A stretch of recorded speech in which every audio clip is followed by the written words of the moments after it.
Hello everybody and welcome to the Comicsgate Art Stream. My name is Brian. How are you guys doing? How's the sound? How's the sound? I may have to turn myself up a tiny bit. Let me just check my levels. Okay. That's good.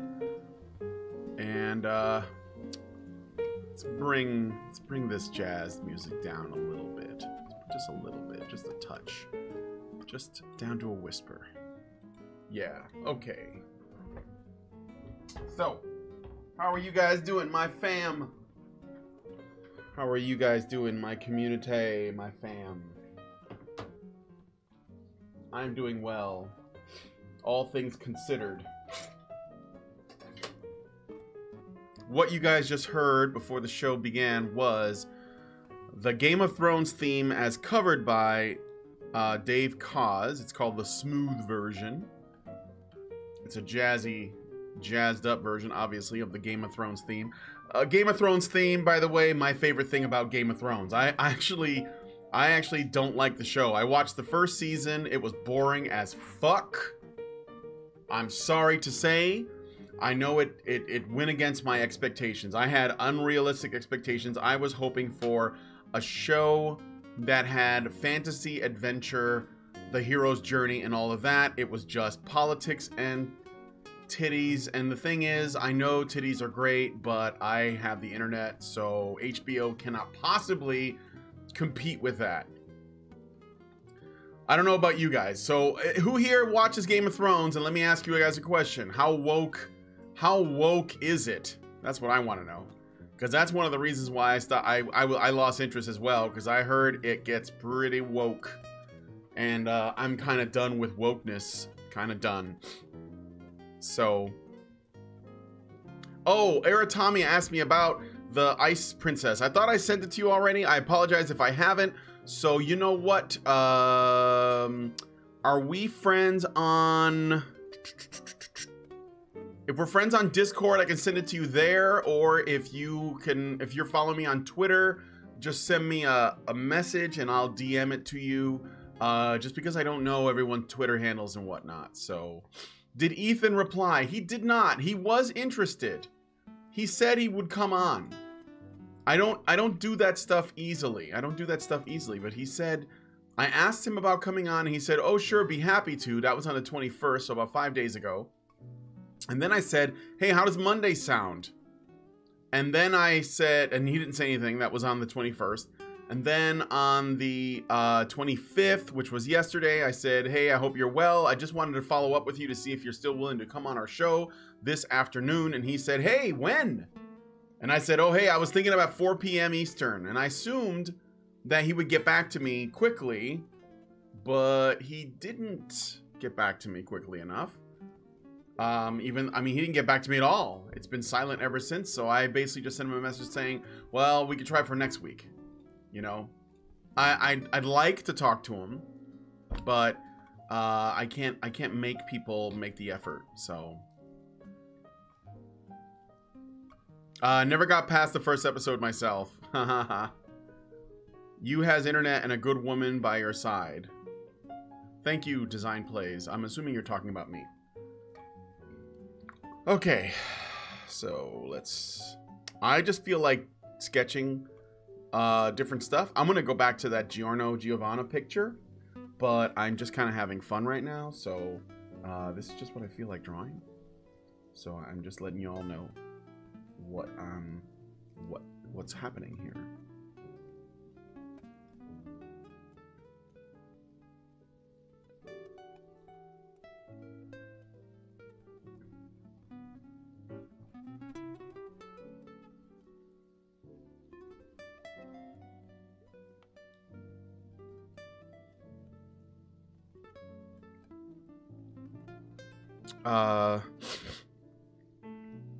I don't know anything about Game of Thrones until the HBO series came out, so I've been enthralled by the series.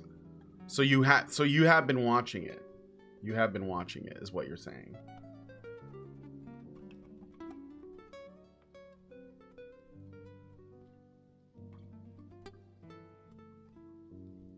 I will be here but lurking. It's my piano practice moment for today. Sounds good to me.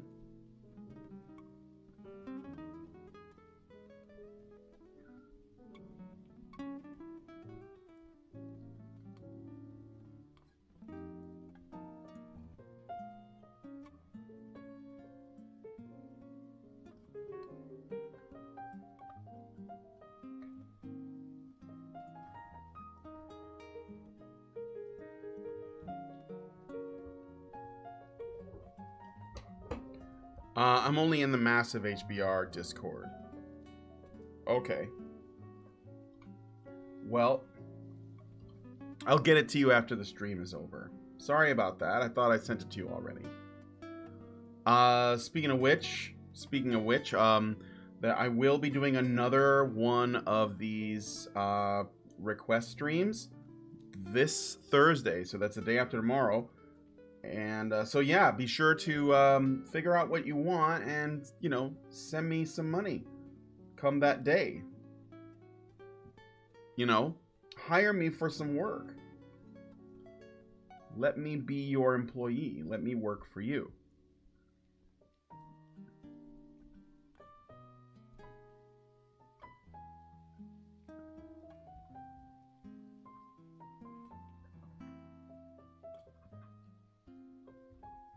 Hey, Deadly Do Right. Been waiting for the damn last season for so long I forgot about it until I randomly wondered about the last season around summer of last year.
Flexible or hard nibs for inking? When you're talking about traditional style art, well, you know what? I kind of prefer the flexible because I get like more line variation. If you're drawing something mechanical, hard nibs are probably better because then you have more line consistency, but I tend to draw organic shapes, so I guess that's what I tend to prefer myself.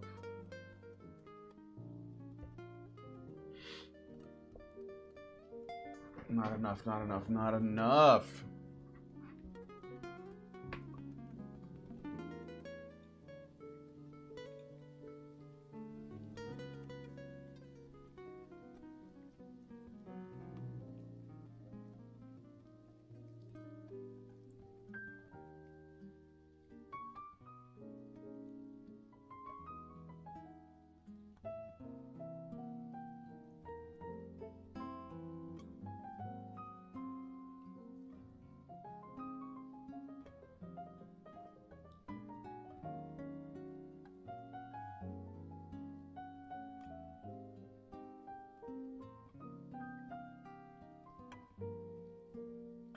So,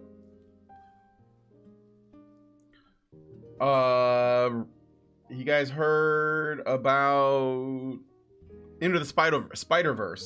So I watched it yesterday, and yeah, I don't see what all the hype is about. It was okay. It had some annoying shit in it, though. Sorry to say, if there are any fans in here that enjoyed the movie, it had some annoying shit in there. You know, one of the things that I'm really getting tired of seeing is characters that are written with breaking the fourth wall in mind, in terms of like they talk meta, and there's a lot of that in this, particularly from the Peter B. Parker character. I won't spoil anything per se, but I don't think that that's a spoiler. But yeah, I mean, like, why? The fourth wall thing, I think, they do this thing where it's like they know that there are tropes in comics, and they talk about the tropes in comics as though they know that they're in a comic book. And I just don't like it very much. I think that it's pretty cynical. It's a pretty cynical way of looking at the medium, and I feel like the people involved in the process they just don't really care about what they're making that much, because they're treating it like it's kind of a joke anyway. That's the way I see it. I mean, I don't know what people really feel in their hearts. Maybe they think that that's funny or clever, but I don't like when they do that. And they do it a lot with comic stuff. I don't know if you noticed. Even The Incredibles had some of that when they were like talking about the monologuing. Like, it's like they know they're in a comic book and they know that some of the stuff is silly, but they kind of like they still, I don't know, go along with it in a way, and it kind of like takes you out. For me anyway, it brings you out of the experience. I think breaking the fourth wall, it should be handled with care, and I think that they do it too. They play really fast and loose with that too often, in my opinion. So, not a fan of that. Not a fan of that, of the breaking of the fourth wall. Peter B. Parker is supposed to be talking to us, the audience, from the perspective of a cynical person. Yeah, I guess so, but like he stays like that, like, you know, so he goes to Mary Jane's house at the end or whatever, but he pretty much stays like that. And yeah, so I'll talk about the other Spider people. I wish there was more Spider-Man Noir. He was my favorite character of the Spider characters that they had. He was the best one, in my opinion. Not just because I have a thing for Nicolas Cage, but because he was just fun. Like, I wanted to see more of that, you know. I thought that he was a fun character, and I get that Peter B. Parker was like, I was okay with him being, I guess, you know, cynical in that maybe he would learn something from Miles Morales, right? Like, I'm okay with it from that perspective. But there was some subtle SJW shit in it, you know, like when they were trying to imply that, you know, essentially there was some how do you put it? There was some race oriented virtue signaling in it. It was like, you know, no matter what you look like, anyone can wear the mask. It was this anyone can wear the mask message. That sounds good on its face, but it's not really all that great, because it's like, it goes back to The Incredibles. Like, why do I love the first Incredibles?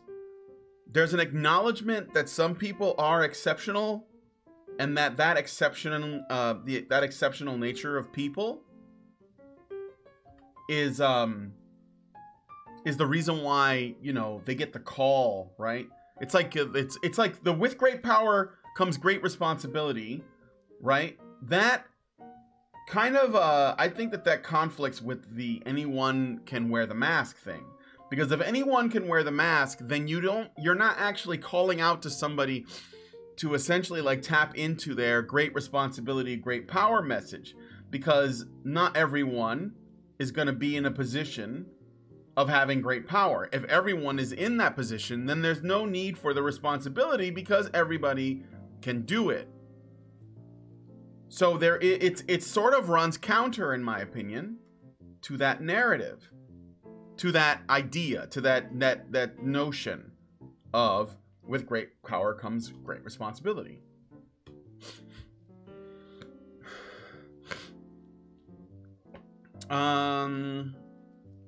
I stopped watching Game of Thrones once I realized the formula was, if you like the character, we will kill them.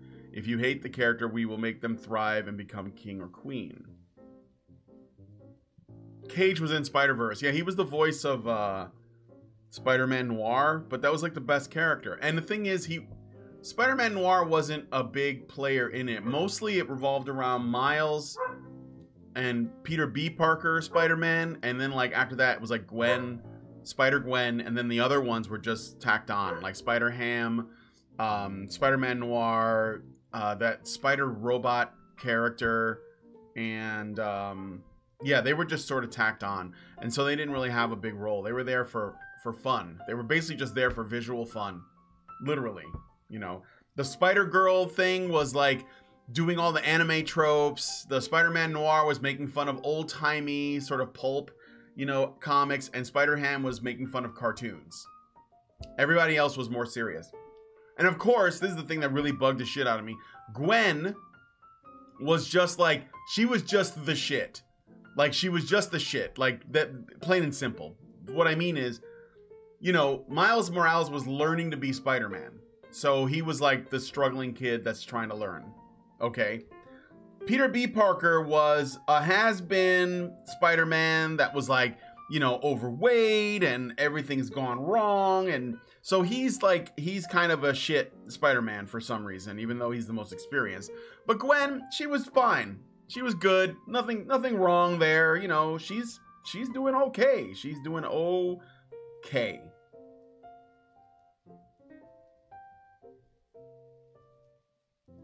All right. So I think it's one of the side of the head shaved is a feminist haircut. Yeah, they just had it happen, you know, by some accident in the movie. And another thing is that another thing that kind of like got me hackles up is when they won for best animated film.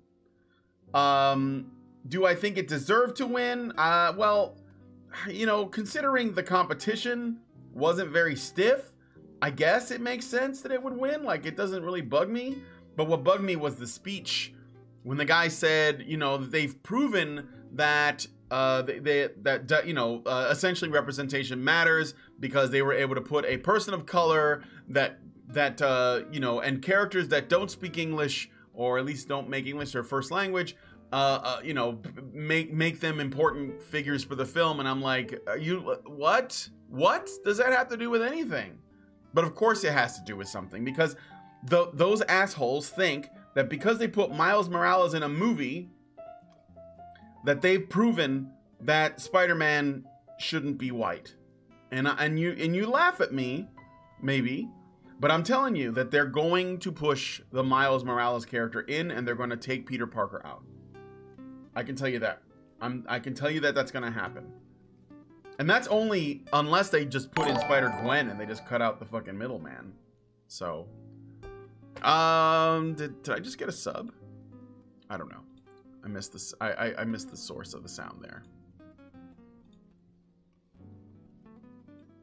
Yeah, Aunt May basically hit Tombstone and knocked him out of the house. That was another one. Like, it's just little things like that, right? And also the fact that she was just like not, you know, not really surprised or afraid that there's like supervillains in her house that are trying to kill people. She was just like, she's Aunt May, so, you know, she like, I remember when Aunt May had like a frail heart and shouldn't be exposed to this kind of shit because it would just be bad for her. But no, that we can't have, even the elderly females can't look weak. And we have to make sure that, you know, that doesn't happen. So it's really like, it's really annoying. You know, it's really annoying. So I don't know. Let me just zoom in on the hands here. I'm just gonna fix some stuff. I'm gonna get my coffee in a second as well, guys. So in other entertainment news, so yeah, oh yeah, one other thing about Spider-Man. My wife and I watched together, and because I was like, hey, you want to see Spider-Man Into the Spider-Verse? You know, like I managed to acquire it. And we had, like, you know, no plans for the evening. And she was like, you know what? Yeah, I did want to see that movie. And so we watch it. And after it's over, she was like, you know, this movie would have been a better movie. This movie could have been a better movie if it didn't have nothing but spider people in it. Like, if it was about a team of heroes that were trying to do something that were different.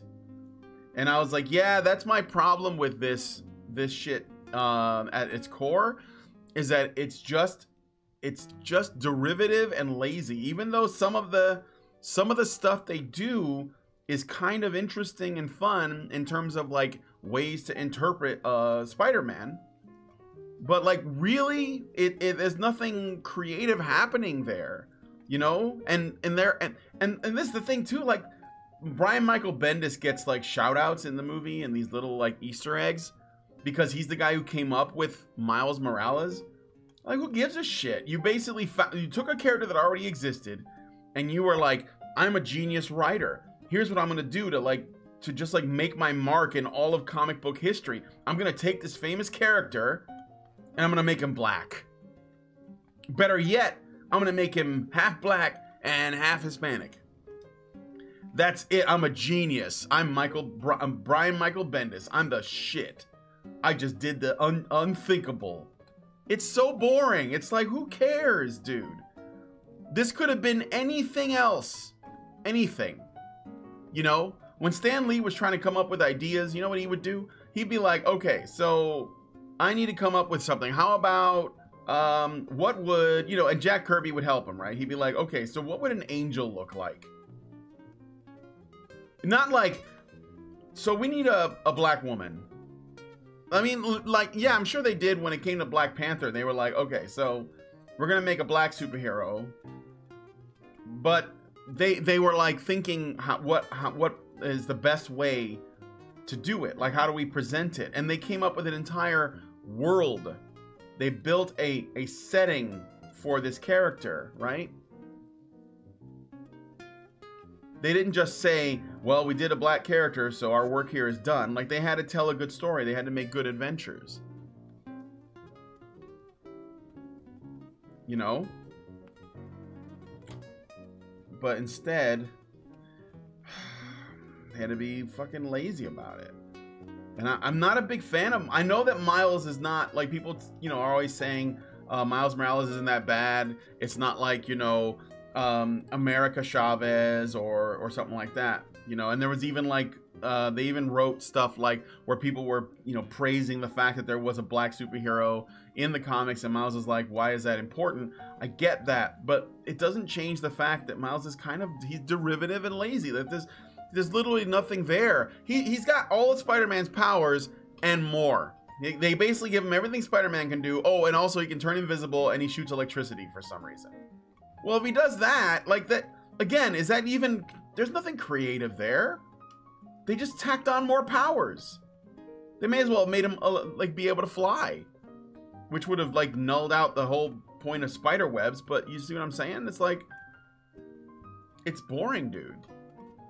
I'm not a big fan of Miles Morales, I'm sorry. I don't see anything there that's original. And it's not because, you know, of the diversity thing. If they had made another Spider-Man and it was like you know, another white guy, like the clone Spider-Man, well, I forget his name, Scarlet Spider or whatever. I don't like that guy either.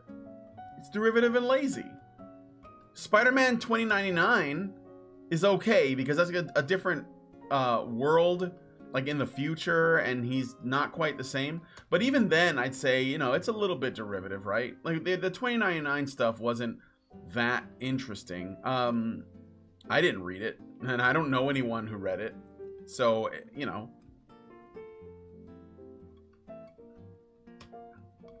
I just find that it is, here we go. There's a line there. Okay. I just find that it's kind of like, I don't see a lot of creativity from these genius writers and creators, but I do hear a lot of virtue signaling from, you know, these people who make these animated films, and they do these adaptations, and they think that that's like the only thing that matters, you know, and that gets pretty boring.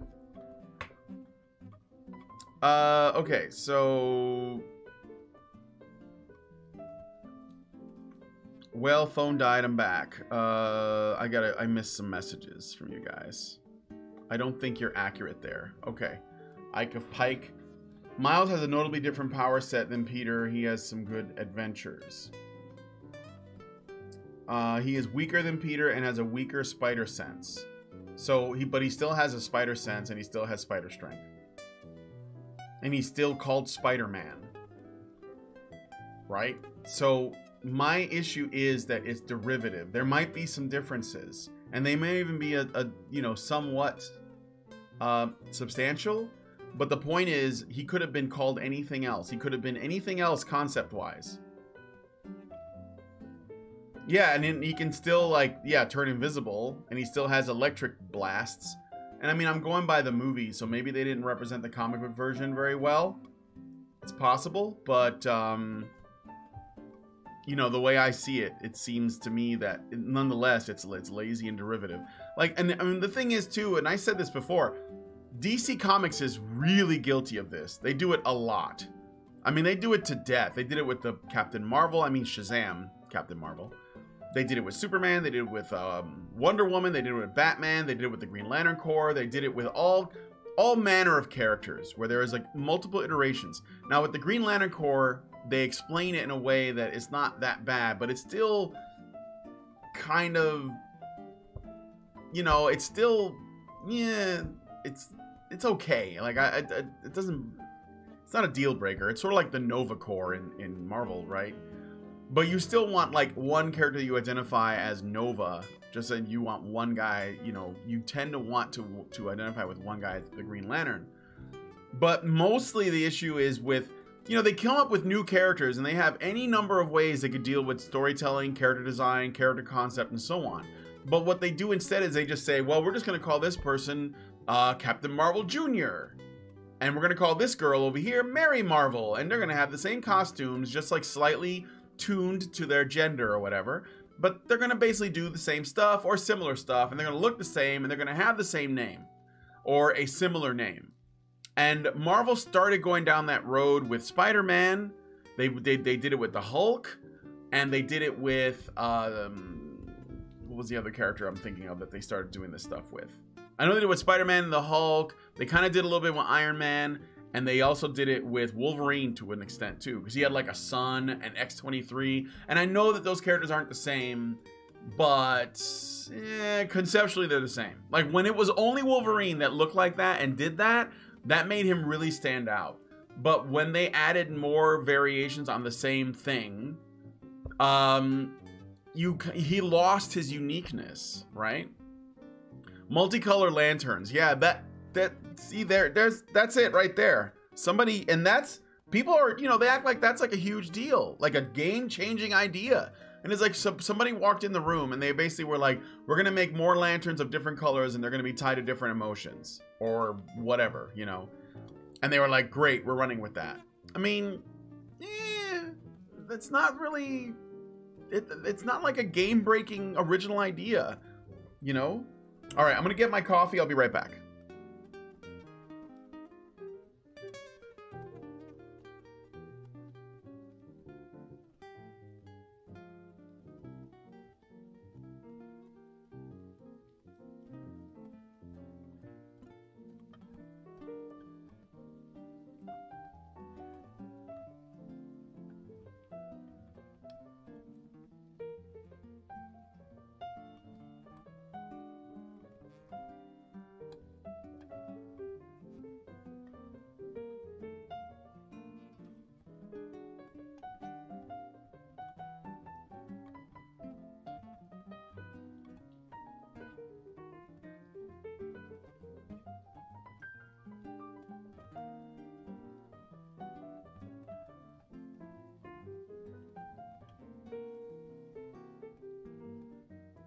All right, I'm back. Let's see. Just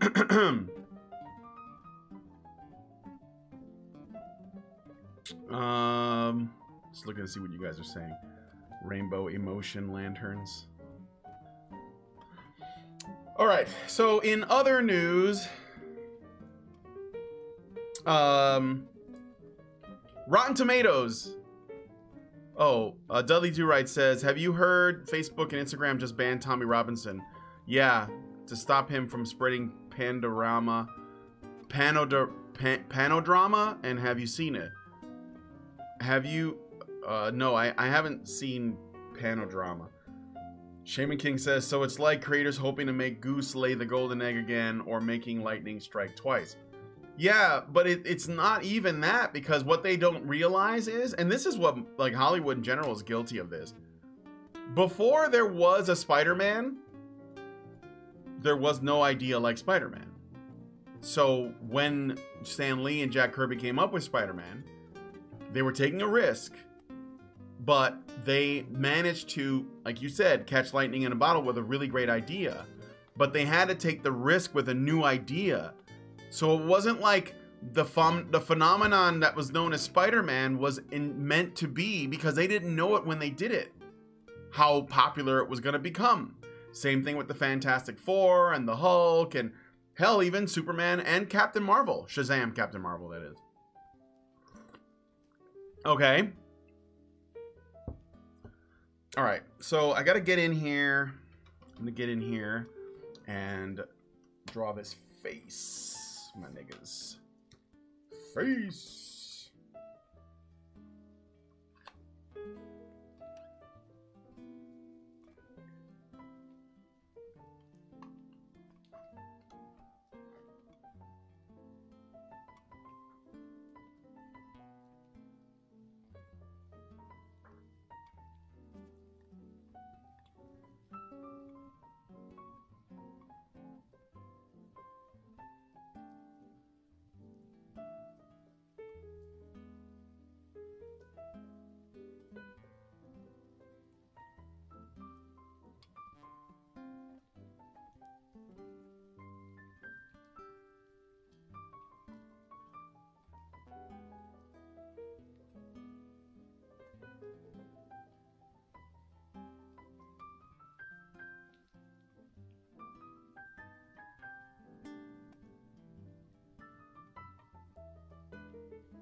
Okay. Hey, which program is this, by the way? This is Clip Studio Paint Pro.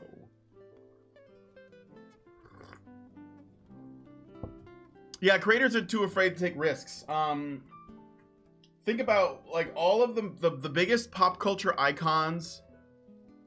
No, not all of them, but the majority of the largest icons in our culture, in our pop culture, they have been realized or just created in the 80s and 90s. The overwhelming majority. There are things that came afterwards, sure, and there's definitely stuff that existed before. But a lot of the big ones in our film, I'm talking about film, I'm sorry, I should have been specific, is from the 80s and 90s. So the Terminator is from the 80s. Aliens are from the 80s. The Predator is from the 80s. You know, these are some of the, like, Freddy Krueger is from the 80s. Jason is from the 70s, but his like iconic like hockey mask version is from the 80s, you know. A lot of these are, and they're, you know, whether they're still cool or whatever, it doesn't even matter how good the movies are, because, like, you know, the majority of the Predator films are bad films. You know, it's about the impact the character had, like, from when it was created. Legend, Labyrinth, The Dark Crystal, Star Wars, you know, all of this stuff, right? I can go on. I mean, like, there's so many, you know, John McClane from the Die Hard series, like, and at some point, specifically with like, I shouldn't have said Die Hard because I'm more so looking at things like science fiction and fantasy. A lot of it is somebody had the idea and they took a risk with the idea and they put it out there and they didn't know it was gonna be a cultural phenomenon, and so it was. The Evil Dead movies, Army of Darkness, you know, The Reanimator, The Thing, and which, by the way, is better than the original, which is The Thing from Beyond the Stars or something like that, I think it was called. Super Jinrai says, I think Spider-Man was created in part because Stan Lee hated the idea of teenage sidekicks. Yeah, he didn't like the idea of teenage sidekicks and wanted to make, but then he had the idea of making a teenage hero. And I think in a way he was taking from Captain Marvel, because Captain Marvel was wish fulfillment, right? That's why Captain Marvel, I mean, again, when I say that, I mean Shazam, was more popular than Superman was in the 40s when he came out. So much so that DC Comics couldn't even compete with Captain Marvel. So what they ended up doing was they bought him.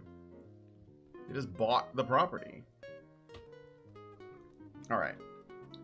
So I think I have one issue with this, and it is the neck. So I'm gonna go ahead and move this down to about there.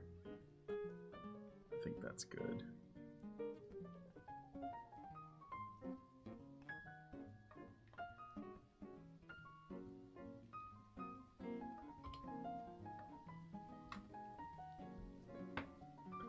Okay, let's remove this, and I'll lower the opacity on this, make it a layer on top, and I'll refine it again.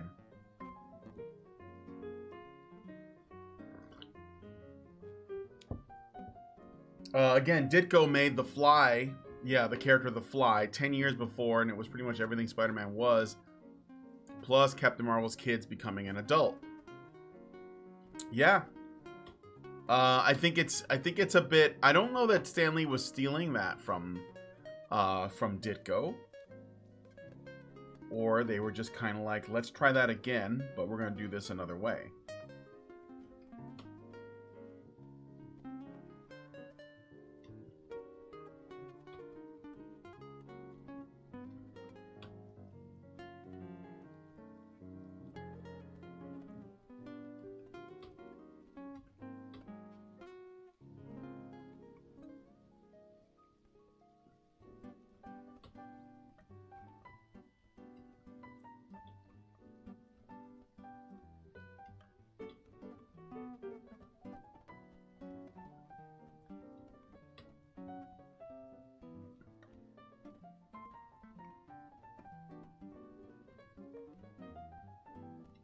All right, so, hey Brian, are you going to see Captain Marvel? If not, go watch, if you haven't already, Battle Angel Alita instead.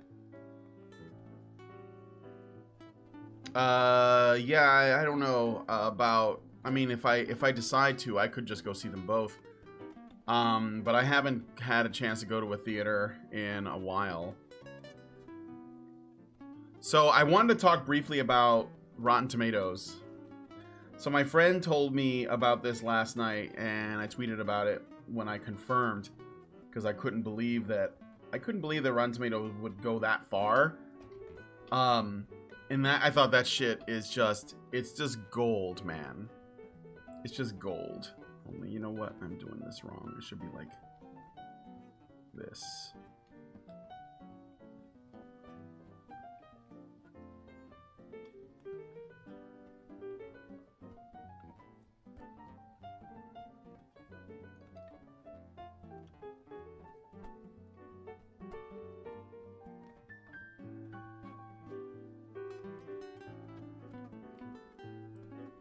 So I looked it up, and not only did they remove the fucking, you know, the interest button, so it's not even a review, and this was like, it was falsely reported on anyway, and they were saying that, you know, trolls because, you know, anybody who doesn't like a movie must be a troll, were going en masse and giving Captain Marvel bad reviews. Nobody was reviewing Captain Marvel. You can't actually submit a review on Rotten Tomatoes. The only thing you can do is basically talk about whether you're interested or not. A feature that's been there, to my knowledge, from the beginning, if not most of its time, most of the time that Rotten Tomatoes has been in existence. So, they go and they take that out, that feature, and it's just, and now nobody can vote either. And so now it's just a number that tells you how many people are interested in seeing the movie. And I know somebody said that, I heard someone say that Rotten Tomatoes is owned by Warner Brothers, and so Warner Brothers wouldn't do that because they're Warner Brothers is the competition, right? Because they make the DC movies, they own DC Comics. Yeah, I don't believe the hype on that. I'm fairly certain that it was because of that, and I wouldn't be surprised if Disney didn't have power over Warner Brothers. But I don't think that to say that it's not ideological in nature is bullshit. It's clear that it was. It's very clear. Don't get it twisted, y'all.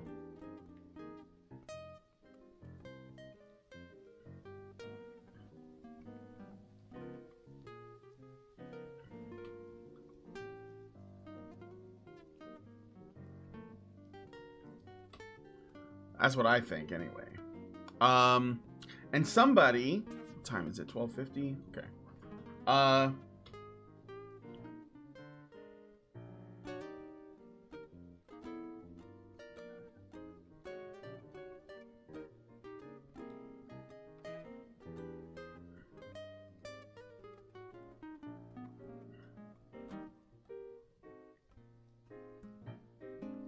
right. Let me see what else you guys are saying here. The left can't meme, but they sure do make a great meme. Yeah. Memes can't produce themselves, apparently.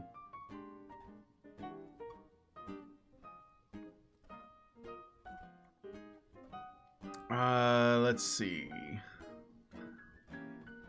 Yeah, but he wasn't a hero in the sense... Hold on, let's move on. Aren't there hundreds of thousands who've already seen Captain Marvel in pre-release screenings for media shills? Yeah, and they all gushed about it.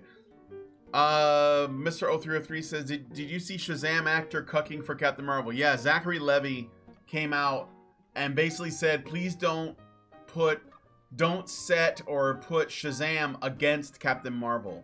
Which goes back to my evidence for before when I said that to say that Rotten Tomatoes had no interest in doing that because, they're owned by Warner Brothers. Well, you just have to look at that for evidence of that. Zachary Levi, who plays Shazam in the Shazam movie, by the way, they cucked themselves in a way when they basically decided not to call themselves Captain Marvel, although I'm pretty sure it's because Marvel got their title out first, and maybe DC should have been on the ball. But yeah, he basically said he doesn't want to set these movies against each other because, of course, he didn't. But you guys are the competition, Zachary. You want your movie to fail just so that Brie Larson's feelings are not hurt? Because what you're demonstrating right there is exactly the problem in workplaces. You're basically saying we're both Captain Marvel, but I think that you should probably get the job. Like, you should probably do better than me because I have privilege or something. That's what it is. Sad. Sad.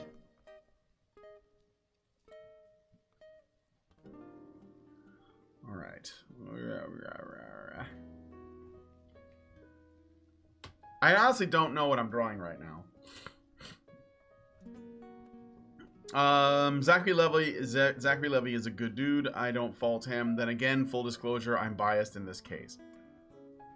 You know, I don't know him from anything. I know he was on a show called Chuck. I didn't watch it.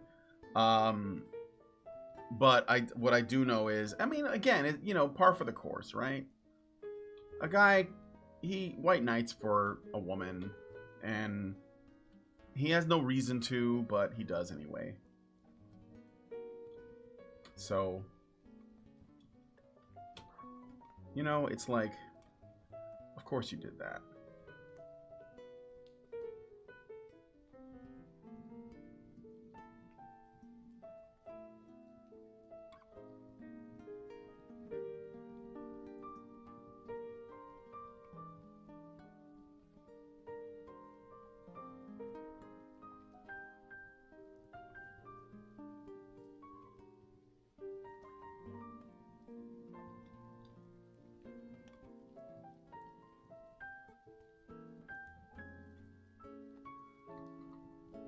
Damn it.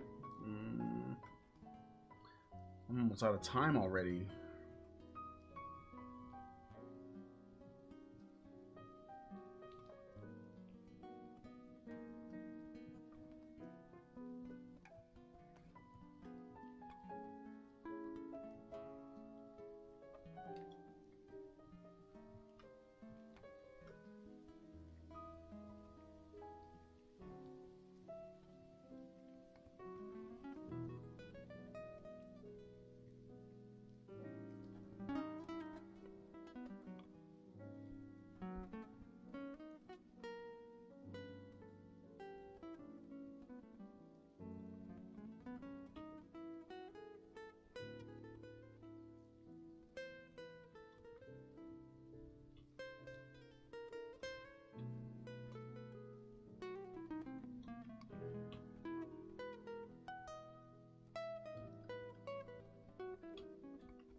All right. Let's see what else you guys are saying. Chuck was all right. They all gushed for the cat. I bet they will retcon the MCU just for Captain Marvel. I bet you $1 million. What do you mean retcon the MCU?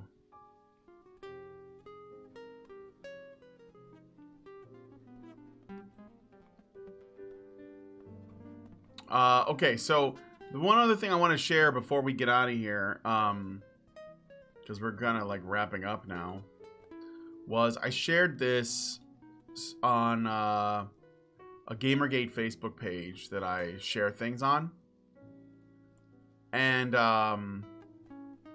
there was a guy. I'm not kidding you. All right, this guy defends Star Wars: The Last Jedi and Rey especially. Basically, he's positive that she's not a Mary Sue. Positive. I don't know why. Okay? I don't know why. And but that's not this. Okay? So here I shared this Rotten Tomatoes story. Man, this thread got long as fuck. And I said, "Holy shit, Rotten Tomatoes removed the not interested option from the site, guys." And there are people who are saying, you know, oh my god, this just gave us ammo, this is hilarious, you know, shit like that. And this dude goes, "This is a reasonable response to trolls and reviews bombing. Yeah, it's technically not reviews, but when people intentionally tank user polls or skew data negatively, it F's up the predictions." He actually wrote F's up. "It F's up the predictions and ruins legit stats." So this isn't even a review thing. This is people telling you they're not interested when they are asked whether or not they are interested. And he concludes, he keeps saying that there's a difference between people going to the site and casually putting in that they're not interested and people that are intentionally going to the site to tell them that they're not interested. What is the difference between these things? When you are asked, are you interested or not? He even says, well, you know, sometimes the opposite of that happens. And I'm like, yeah, Yeah, that does happen. That happened with Ghostbusters 2016. It happened with the Black Panther to a degree. It happens with a lot of SJW movies where you have journalists and you know, the feminist normies that want to feel empowered, that go on there to, you know, intentionally make the thing sound big. You have actual fucking reviews done by actual reviewers that blow it up to try to make it sound big. So I don't understand. And I said, you know, but the difference is this. We never said that those people should not be allowed to make their biases known.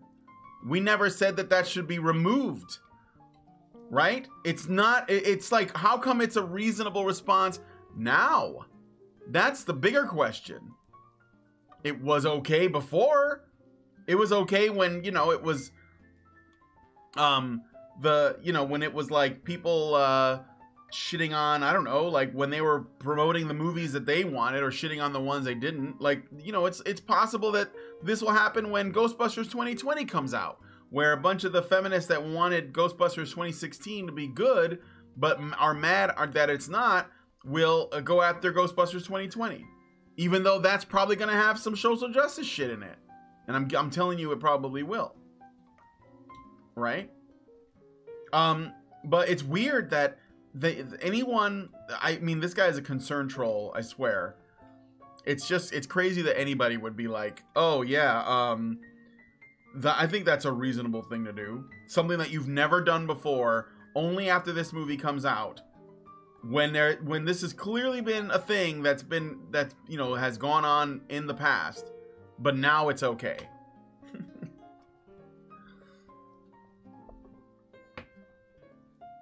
As opposed to accidentally going to the site. Yeah, you're just sort of typing in the address bar. You don't know where you're going to end up. And then you end up on Rotten Tomatoes. You're like, oh, how did I get here? And then you're just clicking randomly on the screen. And you happen to click on Captain Marvel. And then you happen to click on, you know, the fact that you're not interested. Like, that's not... Who cares about the data surrounding whether or not someone is interested?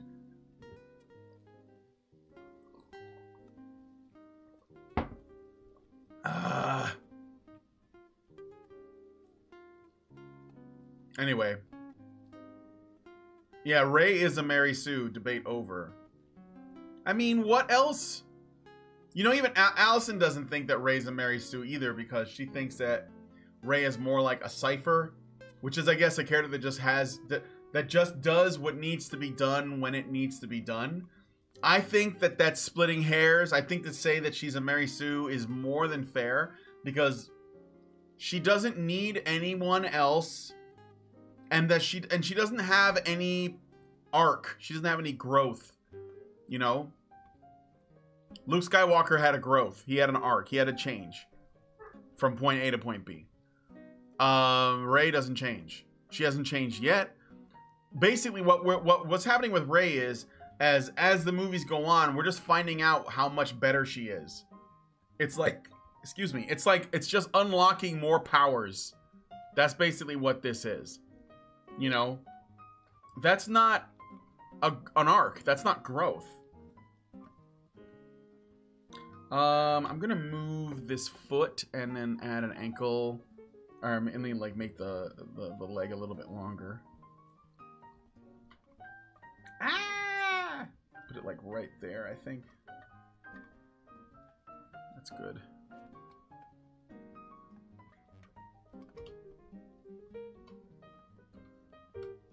And just connect it. Alright.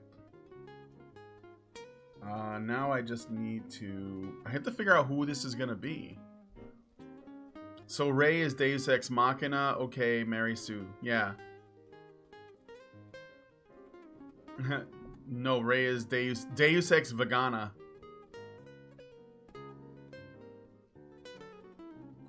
Alright. Unfortunately, I gotta stop here. But yeah, I just wanted to draw something else, something different. A girl. So I'm gonna save where I'm at. We'll call this... I don't know what I'm gonna call this. I'm just gonna say girl 1 gray background.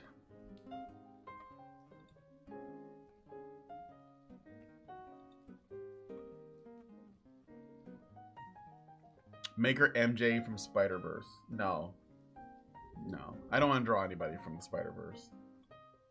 I wasn't all that... I mean, the movie was okay. I'm glad I downloaded it instead of buying it, though. I wasn't all that impressed. Okay, so, final thoughts on Spider-Verse.